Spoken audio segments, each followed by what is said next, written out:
Mathematics through a cultural lens. First, I'm going to be talking about my observations regarding the report, but then I will also go into the role of validity, reliability, and relevancy of the data as it relates to the Betue culture. Next, I will compare and contrast the Betue culture to one with real life context. And I will also touch on the significance between a small population compared to a larger one. Finally, I will talk about how math can be used to understand culture, but then also how the accuracy of the information related to specific groups is and can be determined, followed by my reference pages. One thing that I noticed was the difference in terrain between the three groups of the Betue culture. A volcanic ridge is what divides the community both geographically, but also the ways in which they lead their lives. The Albashuni have more cultivated lands, and they will trade their goods with Casatuni. Beknisi have more wooded areas, and they will trade their goods with Albashuni. Casatuni have cliffs, and their land is the least fertile out of the three. This information came directly from the Betue Culture Report written by two fictional anthropologists, John T. Urban and Sheila Tripp. Another thing that I noticed is the data comparing more of the home life of these three groups. So that's that comparison chart that we had in the report. So we adapt to our environment, and that can cause us to present differently than others. So how the Albashuni live or how they make their money and how their families go, that could be different from the other two groups. And just depending on where they are located and just how they have been, I guess, brought up, can make or have you see those differences. So validity. When I think of validity, I think of the question, is something measuring what it's intending to? So the report is using information from within the culture. So these anthropologists gather the information in order to give us, the reader and the observer, a better understanding of how these three different groups are able to commingle. And looking at and reading the chart from the report, the same data was taken from each group. We know the population, how they live, what their families are like, how they educate their people, how death rates of certain health regards, as well as their economy and how they make their money. And this information, it shows that the information is valid because math is being used to show how these groups are similar to each other. Now, when I think of reliability, I ask myself the question, can you or do you get the same result each time you perform a test? So as the groups were surveyed, we got the same results. We learned about how each group operates and what they value within their community.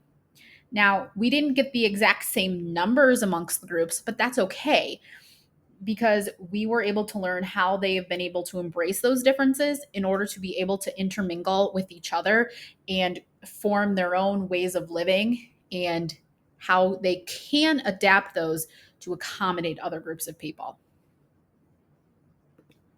Relevance. I think of or I ask myself the question, is the information useful to my audience? Can they relate to it? Are they able to make connections? So math was used here in this situation to give the reader a clear picture of each group and how they can compare to each other.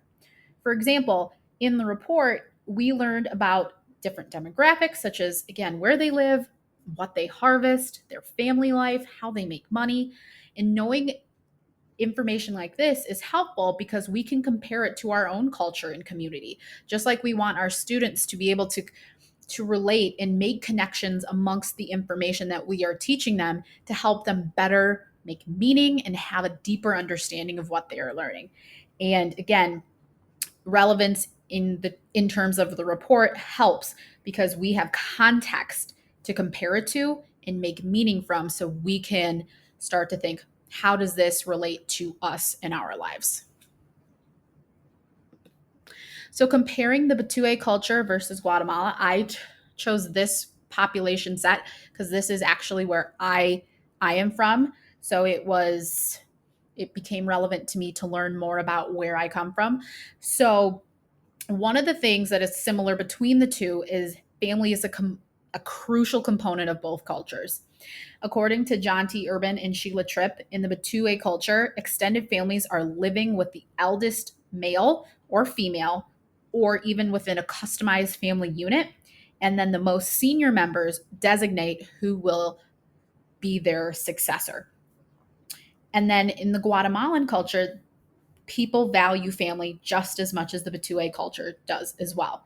And according to the Guatemala article, extended families get together a lot, and those who live close by in something like a rural area, they will actually live together and cohabitate.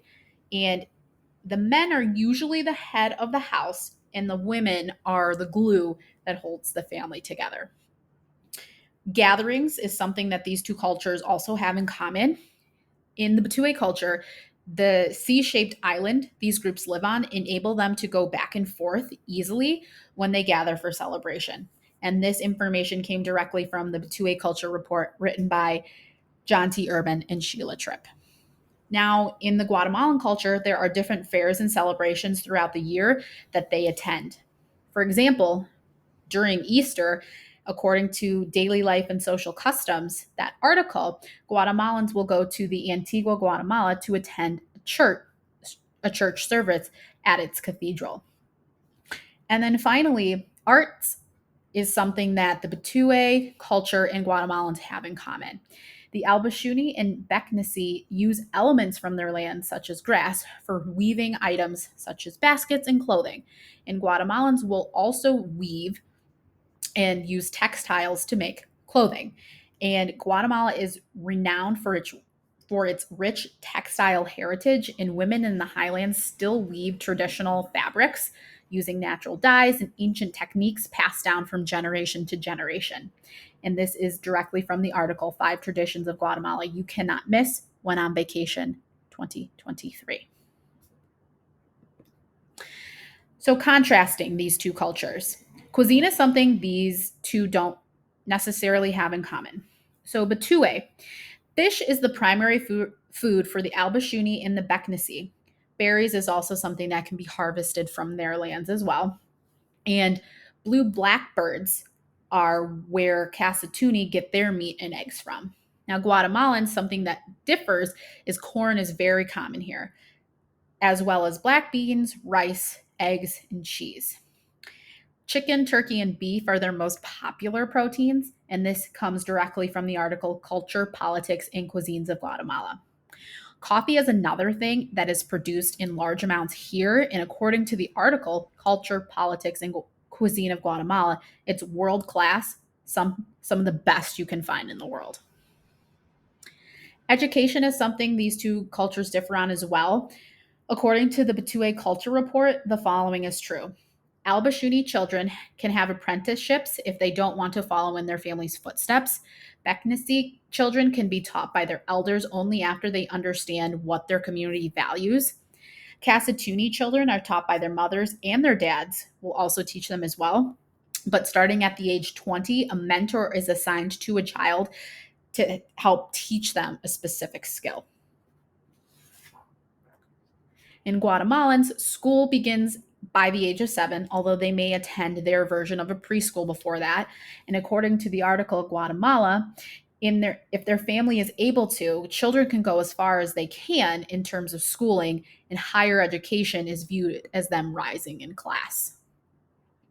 Geography is something these two cultures also differ from, as the Batue culture, the three groups, they live in fertile valleys that surround a river.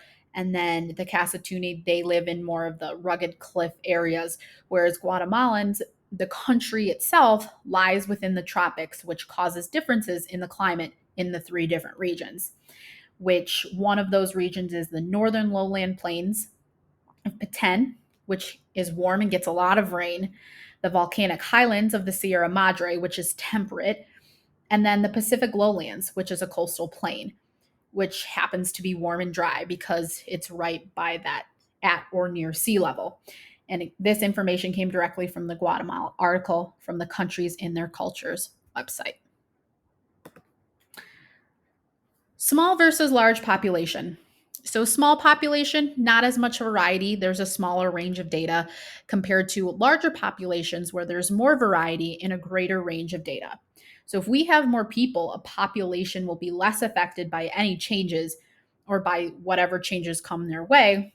Whereas smaller populations, where you don't have as many people, this means that they will be more susceptible to change. And it gets back to the whole idea of validity and reliability. The smaller population, you have a smaller sample size that the data is taken from. And if you don't have enough data or the data isn't fully representative of a group of people, you likely have to take that data with a grain of salt and really think, is this true? Can I get the same result again and again, or will I get variations of that? So that is my take on small versus large population and how it can be affected by mathematics. So, using math to better understand culture. Mathematics is a universal language. It doesn't just exist in a math class, it can go far beyond the classroom. Math can shape culture, and culture can affect how we use math. Culture can affect how we think. It's important that even though we come from different places, that we don't lose our identity just because math isn't catering to that. We need to be proud of where we came from and make sure our students know that their background is important, because this will help them build an even stronger foundation of the mathematical concepts.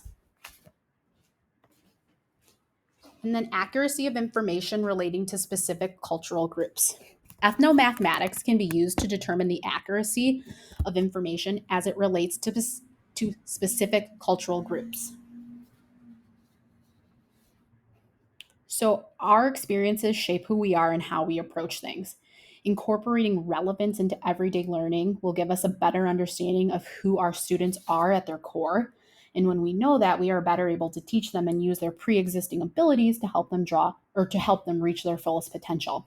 And when students have the ability to draw on their experience, they will be able to see how important math is in their lives and how it affects many aspects of it and how it can be applicable to various situations.